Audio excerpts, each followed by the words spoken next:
Hello friend, आपका अपना channel learn विद्या में स्वागत है। चैनल का नेम है लर्न विद्या। ठीक है, चैनल का नेम है लर्न विद्या। चलिए आगे बढ़ते हैं, क्वेश्चन पर आते हैं। किस सब्जेक्ट का क्वेश्चन है अभी के? साइंस का मॉडल पेपर है। किसका है? साइंस का मॉडल पेपर है। साइंस का मॉडल पेपर 60 क्वेश्चन देखेंगे इसमें, 60 क्वेश्चन। अब 2024 के एग्ज़ाम में कहीं ऑब्जेक्टिव साइंस में कितना रहेगा? 40 ऑब्जेक्टिव 40 सब्जेक्टिव, यही रहता है। क्या रहेगा? 40 ऑब्जेक्टिव 40 सब्जेक्टिव। तो 60 लाए हैं हम क्वेश्चन इसमें, वहीं देखेंगे हम इस साइंस के इस वीडियो में। चलिए 1 नंबर क्वेश्चन है, किस दर्पण की फोकस दूरी ऋणात्मक होता है? किस दर्पण की फोकस दूरी ऋणात्मक होता है? तो ऑप्शन देख लेंगे। पूरा ऑप्शन क्या है? पूरा ऑप्शन क्या है? ए नंबर का है समतल दर्पण, बी नंबर का है अवतल दर्पण, सी नंबर है उत्तर दर्पण, डी नंबर है इनमें से कोई नहीं। तो इसका आंसर क्या हो जाएगा? किस दर्पण की फोकस दूरी का है क्या है? ऋणात्मक होता है। तो इसका आंसर क्या हो जाएगा? बी हो जाएगा। क्या हो जाएगा? अवतल दर्पण। क्या हो जाएगा? बी। बी का होगा, राइट आंसर होगा। अगर बोल देगा यहाँ पे, अगर बोल दे कि धनात्मक होता है, किस दर्पण की फोकस दूरी क्या होता है? धनात्मक होता है। किस दर्पण की फोकस दूरी धनात्मक होता है? अगर ये बोल दे तो हम क्या टिक करेंगे इसमें? यहाँ पे उत्तल दर्पण होगा। ठीक है, उत्तल दर्पण। आगे बढ़े, 2 नंबर, दर्पण की फोकस दूरी ए पर वक्र त्रिज्या आर में क्या संबंध है? इसमें संबंध क्या होता है? एफ इक्वल टू आर बटा 2, संबंध यही होता है। एफ इक्वल टू आर बटा 2 है तो क्या होगा? यही सही हो जाएगा। किसके किसके बीच में? किसका किसके संबंध में? दर्पण की फोकस दूरी और वक्रता त्रिज्या के संबंध में। आगे बढ़ते हैं हम। सामान्य दृष्टि के लिए स्पष्ट दृष्टि की न्यूनतम दूरी है। सामान्य दृष्टि के लिए स्पष्ट दृष्टि की न्यूनतम दूरी है। तो इसका क्या हो जाएगा? 3 का क्या हो जाएगा? बी हो जाएगा। का बी का है 25 सेंटीमीटर। क्या हो जाएगा? 25 सेंटीमीटर। आगे बढ़ते हैं। हाँ, अगर पूछ दे सामान्य दृष्टि के लिए स्पष्ट दृष्टि की अधिकतम दूरी पूछ दे, यहाँ पे अधिकतम दूरी क्या हो जाएगा? आप लोग बताइए इसको। अधिकतम दूरी क्या हो जाएगा? अनंत हो जाएगा। ठीक है, आगे बढ़े। 4 नंबर, श्वेत प्रकाश का कौन सा रंग किसी प्रिज्म से गुजरने के पश्चात सबसे कम झुकता है? श्वेत प्रकाश का कौन सा वर्ण या रंग एक ही होता है, किसी प्रिज्म से गुजरने के पश्चात कम झुकता है? तो इसका आंसर क्या हो जाएगा? लाल जो होता है क्या होता है? ये कम झुकता है। लाल का होता है? ये कम झुकता है। सबसे ज़्यादा बैंगनी झुकता है। ठीक है, आगे बढ़े। 5 नंबर क्वेश्चन, मानव आँख की रेटिना द्वारा बनाई गई छवि होती है। मानव आँख की रेटिना द्वारा बनाई गई छवि होती है। तो बनाई गई छवि क्या होती है? किसके द्वारा? मानव आँख की रेटिना के द्वारा बनाई गई छवि क्या होगा? तो 5 के क्या हो जाएगा? बी हो जाएगा। 5 का क्या होगा? बी होगा। अगला क्वेश्चन, आकाश का रंग नीला प्रतीत होता है। आकाश का रंग नीला प्रतीत होता है किसके कारण? आकाश का रंग नीला प्रतीत होता है किसके कारण? प्रकाश के प्रकीर्णन के कारण क्या होता है? आकाश का रंग नीला प्रतीत होता है। आकाश का रंग नीला प्रतीत होता है किसके कारण? प्रकाश के प्रकीर्णन के कारण। अगला क्वेश्चन 7 नंबर, किस दर्पण से वस्तु का प्रतिबिंब बड़ा बनता है? मतलब कौन सा ऐसा दर्पण है जिससे वस्तु का प्रतिबिंब क्या बनेगा? बड़ा बनता है। कौन सा ऐसा दर्पण है जिससे वस्तु का प्रतिबिंब क्या बनेगा? बड़ा बनेगा। तो 7 का आंसर क्या हो जाएगा? बी। अवतल दर्पण जो होगा उससे वस्तु का प्रतिबिंब क्या होगा? बड़ा बनेगा। ठीक है, अगला क्वेश्चन, निम्नलिखित में कौन सा लेंस निकट दृष्टि दोष को ठीक करने के लिए उपयोग किया जाता है? निम्नलिखित में कौन सा लेंस निकट दृष्टि दोष को ठीक करने के लिए किया जाता है? किसके निकट दृष्टि दोष का है? निकट दृष्टि दोष को ठीक करने के लिए कौन सा लेंस? अवतल लेंस। और दीर्घ दृष्टि दोष को ठीक करना है, दीर्घ दृष्टि दोष को अगर ठीक करना है तो कौन सा लेंस का हम प्रयोग करेंगे? वो क्या हो जाएगा? उत्तल लेंस का प्रयोग करेंगे। याद रखेंगे। अगर जरा दृष्टि दोष का पूछ दे, 3 गो दृष्टि दोष होता है, कौन कौन? निकट दृष्टि दोष, दूर दृष्टि दोष और जरा दृष्टि दोष। निकट दृष्टि दोष का अवतल लेंस से उसका हम दृष्टि दोष का करेंगे, ठीक करेंगे। और निकट दीर्घ दृष्टि दोष को किससे? उत्तल दर्पण से, उत्तल लेंस से। जरा दृष्टि दोष को हम किससे करेंगे?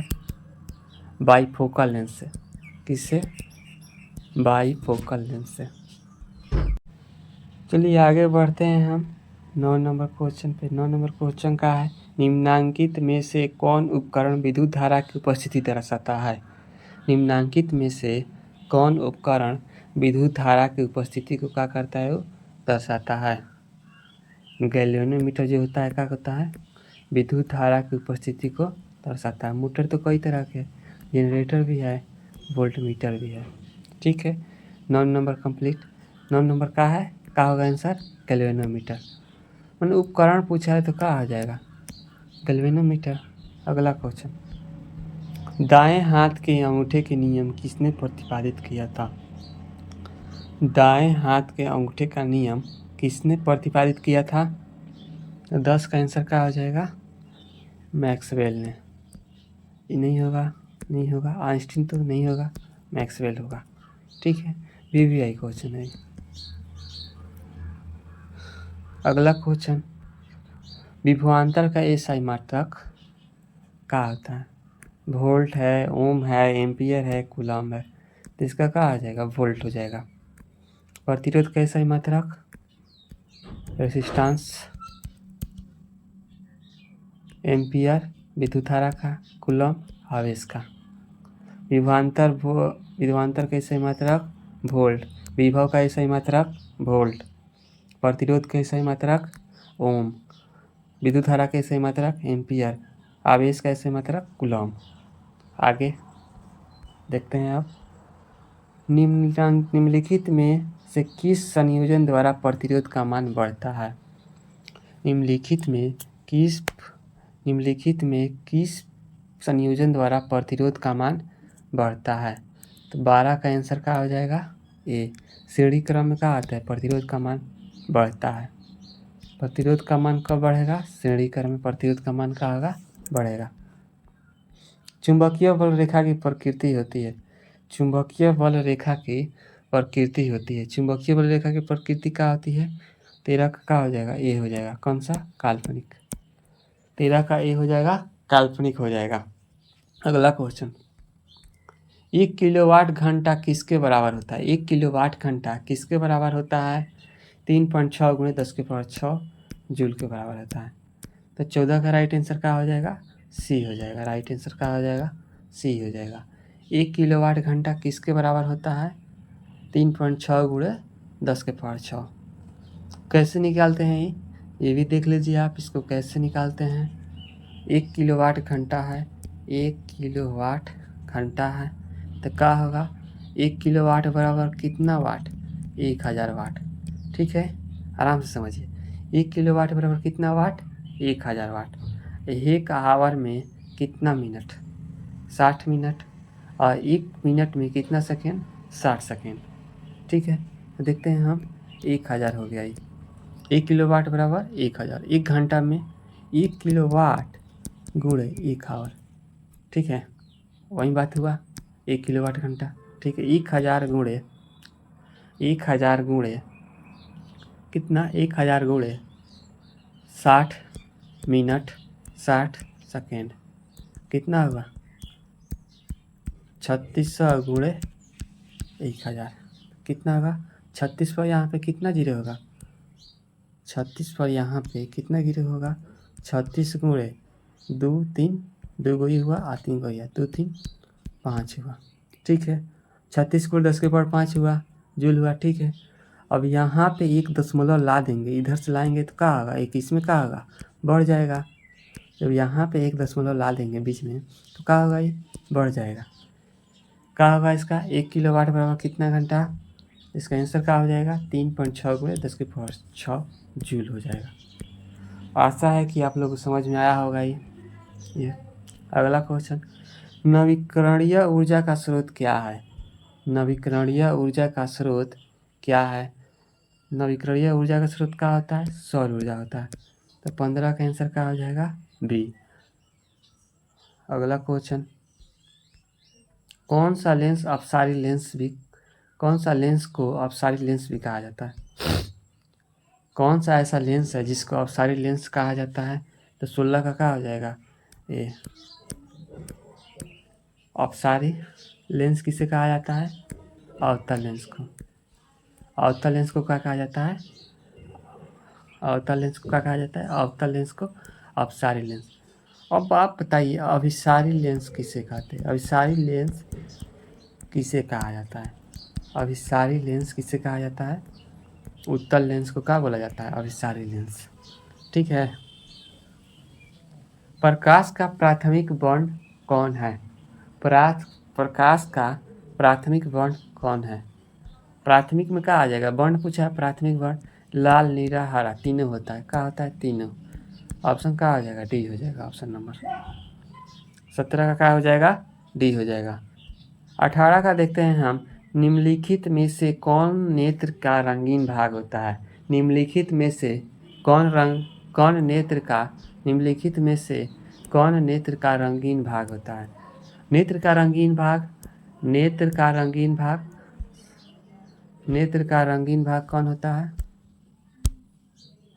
नेत्र का रंगीन भाग कौन होता है। तो 18 का आंसर क्या हो जाएगा डी होता है। जो आइरिस होता है वो क्या होता है रंगीन भाग होता है। 19 नंबर, 1 HP बराबर कितना वाट। 1 HP एक अश्व शक्ति इसी को बोलेंगे का अश्व शक्ति और इसको क्या बोलेंगे हॉर्स पावर। 1 हॉर्स पावर बराबर कितना होगा 746 वाट होता है। कितना होता है 746 वाट। ए नंबर का होगा राइट आंसर होगा। अगला, विशालक शीशा जिसको क्या बोला जाता है विशालक शीशा को क्या बोला जाता है मैग्नीफाइंग ग्लास बोला जाता है। विशालक शीशा को क्या बोला जाता है मैग्नीफाइंग ग्लास बोला जाता है। ग्लास होता है विशालक शीशा क्या होता है किसमें होता है विशालक शीशा। तो इसका 20 का आंसर क्या हो जाएगा 20 का आंसर ए हो जाएगा। उत्तल लेंस को क्या बोला जाता है विशालक शीशा। उत्तल लेंस को विशालक शीशा। ऑप्शन नंबर 1 का होगा राइट आंसर होगा। जब किसी चालक तार से विद्युत धारा प्रवाहित होती है तो गतिशील कण है। जब किसी चालक तार से विद्युत धारा प्रवाहित होती है तो उसके गतिशील कण कौन है। 21 का आंसर क्या हो जाएगा डी हो जाएगा। कौन सा प्रवाहित होता है इलेक्ट्रॉन प्रवाहित होता है। इस चालक तार में कौन सा जो है विद्युत धारा में प्रवाहित होता है इलेक्ट्रॉन प्रवाहित होता है। आगे बढ़े, एम्पियर घंटा मात्रक है। एम्पियर घंटा किसका मात्रक है। एम्पियर घंटा किसका मात्रक है एम्पियर घंटा। तो 22 का आंसर क्या हो जाएगा 22 का आंसर बी हो जाएगा। आवेश का क्या होगा एम्पियर घंटा। एम्पियर घंटा मात्रक है किसका आवेश का। सॉरी आवेश का नहीं होता है ये क्या हो जाएगा इसका इनमें से कोई नहीं। तो 22 का आंसर क्या होगा आवेश का ही सही मात्रक क्या होता है कूलम होता है। चलिए ठीक है, आगे बढ़ते हैं। निम्नलिखित में कौन सा मात्रक वाट के बराबर है? निम्नलिखित में से कौन सा मात्रक वाट के बराबर है? तो 23 का क्या आ जाएगा? ए जूल पर सेकंड जो है का है वाट की मात्रक के बराबर है। अगला 24 नंबर, विद्युत धारा का एसआई मात्रक। विद्युत धारा का एसआई मात्रक, विद्युत धारा का एसआई मात्रक क्या होगा? विद्युत धारा का एसआई मात्रक एम्पियर। विद्युत धारा का एसआई मात्रक एम्पियर।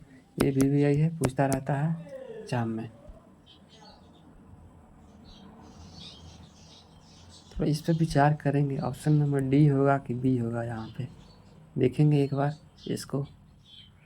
इसका आंसर क्या करेंगे कमेंट में देंगे, इसका आंसर कमेंट में देंगे। ए होगा कि बी होगा कि सी होगा कि डी होगा, लिखेंगे कमेंट में 22 का। इस तरह कर कर ABCD जो भी होगा ऑप्शन उसका आप लोग इसका देंगे। चलिए कहाँ तक हो गया था आगे? 24 तक। 25 नंबर है, ग्लोबल वार्मिंग के लिए उत्तरदायी गैस है। ग्लोबल वार्मिंग के लिए उत्तरदायी गैस है। 25 का आंसर क्या हो जाएगा? सी हो जाएगा। 25 का आंसर क्या हो जाएगा? सी। जो CO2 है क्या है?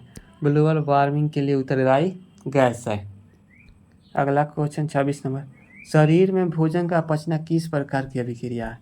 केमिस्ट्री में आ गए हैं लोग। शरीर में भोजन का पचना किस प्रकार का अभिक्रिया है? शरीर में भोजन का पचना किस प्रकार का अभिक्रिया है? उपचयन की प्रक्रिया है। किसका? उपचयन की प्रक्रिया। ऑप्शन नंबर क्या होगा? ए होगा। याद रखेंगे, एग्जाम में पूछता है, VVI है अभी। अगला क्वेश्चन, कली चूना पर जब जल डाला जाता है, कली चूना पर जब जल डाला जाता है तब अभिक्रिया होती है।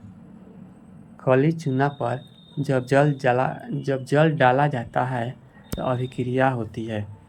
तो क्या होगा? ऊष्माक्षेपी ऊष्माशोषी का आता है। जो ऊष्मा उत्पन्न करेगा उसे क्या बोला जाता है? ऊष्माक्षेपी।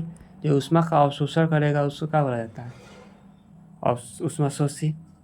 तो ये होगा इसका राइट आंसर।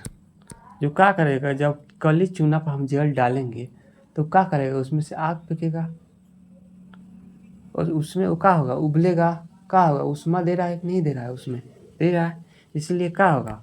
ऊष्माक्षेपी। इसका आंसर क्या होगा? ए होगा। ए नंबर का होगा राइट आंसर। निम्नांकित में कौन सबसे अधिक अभिक्रियाशील है? निम्नांकित में कौन सबसे अधिक अभिक्रियाशील है? निम्नांकित में कौन सबसे अधिक अभिक्रियाशील है? तो 28 का आंसर क्या हो जाएगा? ए हो जाएगा। जो कॉपर है क्या है? अधिक अभिक्रियाशील है। जो कॉपर है अधिक अभिक्रियाशील है। अगला क्वेश्चन, चूना जल का रासायनिक सूत्र। चूना जल का रासायनिक सूत्र क्या होता है? चूना जल का रासायनिक सूत्र क्या होता है? CaOH2। चूना भी है और क्या है? जल भी है। चूना जल का रासायनिक सूत्र पूछ देगा। चूना जल का रासायनिक सूत्र क्या होगा?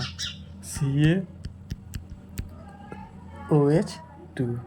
अच्छा, आपको ये पूछ दिया जाए कि चूना पत्थर का रासायनिक सूत्र क्या होता है? CaCl2 होता है। विरंजक चूड़ का रासायनिक सूत्र CaOCl। कैल्शियम ऑक्साइड CaO, ठीक है। विरंजक चूड़ CaOCl2। CaCl2 कैल्शियम कार्बोनेट का होता है। सॉरी, चूना पत्थर का CaCl2, ठीक है। अगला क्वेश्चन, कोई विलयन लाल लिटमस को नीला कर देता है, उसका pH मान होगा। कोई विलयन लाल लिटमस को नीला कर देता है, उसका pH मान होगा। तो 30 का आंसर क्या हो जाएगा? डी हो जाएगा। 30 का आंसर क्या होगा? डी होगा। ए और बी। कोई विलयन लाल लिटमस को नीला कर देता है। जो अम्ल होता है वो क्या करता है? नीले लिटमस को क्या करता है? नीले लिटमस को लाल करता है। अम्ल जो होता है नीले लिटमस को लाल करता है। अम्ल क्या करता है? नीले लिटमस को लाल करता है। और क्षारक इसमें क्या पूछा गया है? जो लाल लिटमस को क्या कर दे? जो लाल लिटमस को क्या कर दे, नीला कर दे, वो क्या होता है, क्षारक होता है। क्षारक क्या होता है, 7 से अधिक होता है। 7 से जब प्लस होगा तो क्षारक बन जाएगा, 7 से कम होगा तो क्या होगा, अम्ल बनेगा वो। ठीक है, जब 7 से कम होगा तो क्या बनेगा, 7 से कम जिसका पीच मान होता है वो क्या होता है, अम्ल होता है। अगर 7 से ज़्यादा होगा तो क्षारक हो जाता है। और उदासीन कब होगा, अगर पूरा पूरी का हो 7 हो, पूरा का हो 7 एकदम बीच में ही है, वो क्या होता है, उदासीन होता है। तो इसका राइट आंसर क्या हो जाएगा, क्षारक का होता है हम अभी 7 से अधिक। 7 से अधिक का होगा क्षारक होता है। 11 10 का है, 7 से अधिक है तो क्षारक होगा। ऑप्शन नंबर डी का हो जाएगा, इसका राइट आंसर हो जाएगा। अगला क्वेश्चन, एल्काइन में कार्बन कार्बन के बीच कितने सहसंयोजक बंधन होते हैं। जो एल्काइन होता है उसमें कार्बन कार्बन के बीच कितने सहसंयोजक बंधन होते हैं, तो 31 का क्या हो जाएगा, राइट आंसर सी हो जाएगा। एल्काइन में कितना, 3 कार्बन सहसंयोजक बंधन बनते हैं। ग्लूकोज का आणविक सूत्र क्या, क्वेश्चन है ग्लूकोज का आणविक सूत्र क्या है। तो ग्लूकोज का आणविक सूत्र क्या होता है, C6H12O6। ग्लूकोज का आणविक सूत्र क्या होता है, C6H12O6। ये किसका होता है, CH3COOH एसिटिक अम्ल का होता है। ठीक है, C12H22O11, ये आप बताइए किसका होता है, C12H22O11, ये चीनी किसका, शुगर का होता है। अगला क्वेश्चन 33 नंबर, उच्च वसीय अम्लों के सोडियम लवण कहलाते हैं। उच्च वसीय अम्लों के सोडियम लवण कहलाते हैं। उच्च वसीय अम्लों के सोडियम लवण कहलाते हैं। उच्च वसीय अम्ल क्या होता है, 33 का आंसर क्या हो जाएगा इसका, ये हो जाएगा। जो साबुन होता है क्या होता है, उच्च वसीय अम्लों के सोडियम लवण कहलाते हैं का, साबुन। अगला क्वेश्चन, CHO अभिक्रियाशील मूलक को कहते हैं। CHO अभिक्रियाशील मूलक को कहते हैं। CHO है तो क्या होगा, एल्डिहाइड होगा। अगर OH लगेगा, ऑप्शन इसका क्या होगा, ए होगा, जहाँ CHO का होता है एल्डिहाइड होता है। ऑप्शन का होगा OH, ए होगा इसका सही। CHO अभिक्रिया मूलक को कहते हैं। अगर लास्ट में OH लगा रहेगा तो क्या होगा, एल्कोहल, कीटोन, वो लगा रहेगा तो क्या रहेगा, कीटोन रहेगा। अगला क्वेश्चन 35 नंबर, आवर्त सारणी के किसी आवर्त में बाएं से दाएं जाने पर तत्वों की परमाणु त्रिज्या क्या होता है। आवर्त सारणी के किसी आवर्त में बाएं से दाएं जाने पर तत्वों की परमाणु त्रिज्या क्या होता है, 35 का आंसर क्या हो जाएगा, ए, घटता है। अगला, निम्नांकित तत्वों को उनके आधातु गुण के अनुसार बढ़ते क्रम में सजाइए। LiOCbe, अरे लिथियम है, ऑक्सीजन है, कार्बन है, बेरिलियम है, फ्लोरीन है। तो 36 का आंसर क्या होगा, बी होगा। बढ़ते यानी आरोही क्रम में इस तरह सजेगा, LiBe, कार्बन, ऑक्सीजन और फ्लोरीन। ठीक है, आंसर है ये।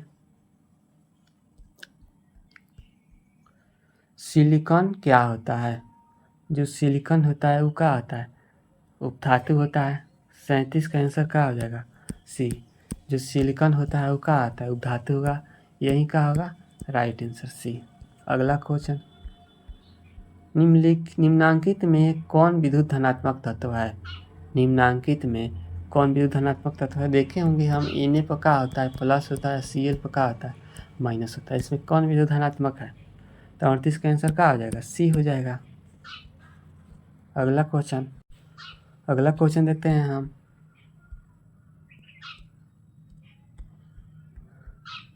टिहरी बांध का निर्माण किस प्रदेश में किया गया। टिहरी बांध का निर्माण किस प्रदेश में किया गया, बहुत इंपॉर्टेंट क्वेश्चन है ये। ऑब्जेक्टिव में ज्योग्राफी में भी पूछता रहता है, ज्योग्राफी में भी क्या पूछता रहता है। टिहरी बांध का निर्माण किस प्रदेश में किया गया है? टिहरी बांध का निर्माण किस प्रदेश में किया गया है? तो 39 का आंसर क्या हो जाएगा? बी, उत्तराखंड में। अगला क्वेश्चन, निम्नांकित में किस धातु को केरोसिन में डुबो कर रखा जाता है? अच्छा, वो कौन सा धातु है जिसको केरोसिन में डुबो कर रखा जाता है? वह धातु का नाम क्या है? वह धातु का नाम है सोडियम, जिसको क्या किया जाता है? केरोसिन में डुबा कर इसको रखा जाता है। अपमार्जक से बनाए जाते हैं। अपमार्जक से बनाए जाते हैं। अपमार्जक से क्या बनाए जाते हैं? Surf Excel, Surf Excel, shampoo, shampoo, easy Surf, easy Surf, ठीक है। उपरोक्त सभी का होगा, उपरोक्त सभी डी, सभी डी का होगा, इसका राइट आंसर होगा, ठीक है। सौर सेल में किसका उपयोग होता है? सौर सेल में किसका उपयोग होता है? सौर सेल में क्या है क्वेश्चन? सौर सेल में किसका उपयोग होता है? सौर सेल मतलब जो छत पर सोलर नहीं लगा रहता है वही क्या होता है? सौर सेल होता है। जो छत पर सोलर लगा रहता है वही क्या होता है? सौर सेल होता है। उसमें किसका उपयोग होता है? सिलिकॉन का होता है। किसका होता है उपयोग? सिलिकॉन का होता है। निम्नलिखित में से किसका उपयोग खाना बनाने वाले ईंधन में नहीं होता है? किसका उपयोग खाना बनाने वाले ईंधन में नहीं होता है? तो इसका 43 का राइट आंसर क्या हो जाएगा? ए हो जाएगा। ए क्या होगा? Right answer. सीएनजी दूसरा होता है, ये गाड़ी उड़ी चलता है उस सीएनजी से। एलपीजी, लिक्विफाइड पेट्रोलियम गैस, इससे क्या होता है? खाना बनता है। बायोगैस से भी क्या बनता है? खाना बनता है। कोयला से भी जानते ही होंगे, कोयला से खाना बनता ही है। अगला question 44 number, 2Cu plus O2 plus C2Cu बराबर होगा यहाँ पे 2Cu प्लस O2 बराबर 2Cu। किसका अभिक्रिया है? तो 44 का आंसर क्या हो जाएगा? ये ऑक्सीकरण का अभिक्रिया है। 2Cu प्लस O2 बराबर 2Cu2। ठीक है, आगे देखते हैं। निम्नलिखित में कौन सा समीकरण संतुलित नहीं है? संतुलित और असंतुलित बताए थे, मालूम होगा ही। संतुलित क्या होता है? असंतुलित। संतुलित वह होता है जिसके दोनों बगल का क्या है? बराबर हो जाए।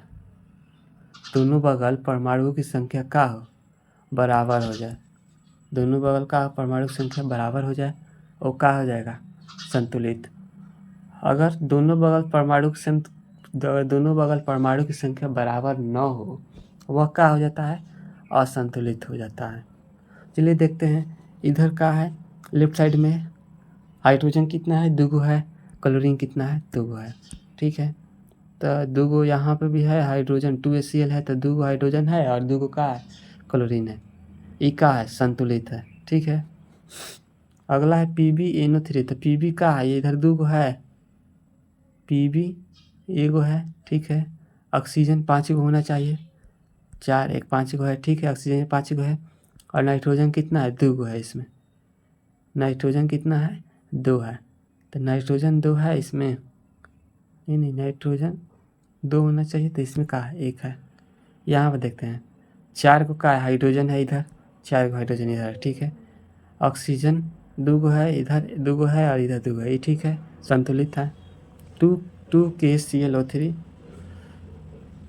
2 है, 2 है। ठीक है, 3O2 3 6 है। तो इसका क्या होगा? बी जो होगा वो राइट आंसर होगा। क्यों? क्योंकि यहाँ पे नाइट्रोजन की संख्या कितना है ये देख लेंगे, साफ कर देते हैं। नाइट्रोजन की संख्या यहाँ पर कितना है? 2 है। नाइट्रोजन की संख्या 2 है, लेकिन इधर देखिए राइट साइड में नाइट्रोजन की संख्या कितना है? 1 ही है, यहाँ पे 1 ही है। इसीलिए क्या है? यही राइट आंसर होगा, यही क्या होगा? संतुलित, ये वाला नहीं है। अगला क्वेश्चन, उदासीन विलयन का pH मान होता है। उदासीन विलयन का pH मान कितना होता है? उदासीन विलयन का pH मान 7 होता है, इसके पहले ही बताए थे। 7 से बढ़ेगा तो क्षारक हो जाएगा, 7 से जब कम होगा तो क्या होगा? अम्ल हो जाएगा। आगे बढ़ते हैं, 47 नंबर क्वेश्चन है, निम्नलिखित में कौन दुर्बल अम्ल है? निम्नलिखित में कौन दुर्बल अम्ल है? तो 47 का आंसर क्या हो जाएगा? सी हो जाएगा, CH3COOH। निम्नलिखित में कौन दुर्बल अम्ल है? CH3COOH। अगला क्वेश्चन, क्रायोलाइट अयस्क है। जो क्रायोलाइट होता है वो किसका अयस्क है? तांबा का, लोहा का, मैग्नीशियम का, एल्युमिनियम का। ए नंबर है तांबा, बी नंबर है लोहा, सी नंबर है मैग्नीशियम और डी नंबर है एल्युमिनियम। तो 48 का आंसर क्या होगा? डी हो जाएगा। 48 का आंसर क्या होगा? डी होगा। एल्युमिनियम का अयस्क क्या है? क्रायोलाइट है। और एल्युमिनियम का अयस्क क्या होता है? बॉक्साइट होता है। एकदम याद रखना है, ये बहुत बार पूछता है। एल्युमिनियम का अयस्क क्या है? बॉक्साइट होता है, बहुत होता है। पोटेशियम की परमाणु संख्या, पोटेशियम की परमाणु संख्या क्या होगा? तो क्या होगा? 17 होगा, 18 होगा कि 19 होगा कि 20 होगा? ए नंबर है 17, बी नंबर है 18, सी नंबर है 19, डी नंबर 20। तो इसका राइट आंसर क्या होगा? सी होगा। कितना होगा? 19 होगा। अगला क्वेश्चन, फॉर्मिक अम्ल का IUPAC नाम है। फॉर्मिक अम्ल का IUPAC नाम है तो कौन सा अम्ल है? मेथेनोइक अम्ल है। अगला, इथाइल अल्कोहल का अणुसूत्र होता है। इथाइल अल्कोहल का अणुसूत्र होता है मेथ एथ। एथ किस पे आएगा? दो पे आएगा। यहाँ पे ROH होता है। R का होता है CnH2n+1। C का मान 2 रखेंगे और H का मान 2 गुणा 2 + 1, C2H5 होगा। क्या होगा? C2H5OH। OH होगा, इधर देख लीजिए, CnH2nOH। तो यही ना है, सी नंबर क्या होगा इसका? सी नंबर क्या होगा? राइट आंसर होगा। अगला क्वेश्चन, एल्काइन कौन है? एल्काइन कौन है बताएंगे इसमें। एल्काइन कौन है? तो 52 का आंसर क्या हो जाएगा? ए। एल्काइन कौन है? ए होगा।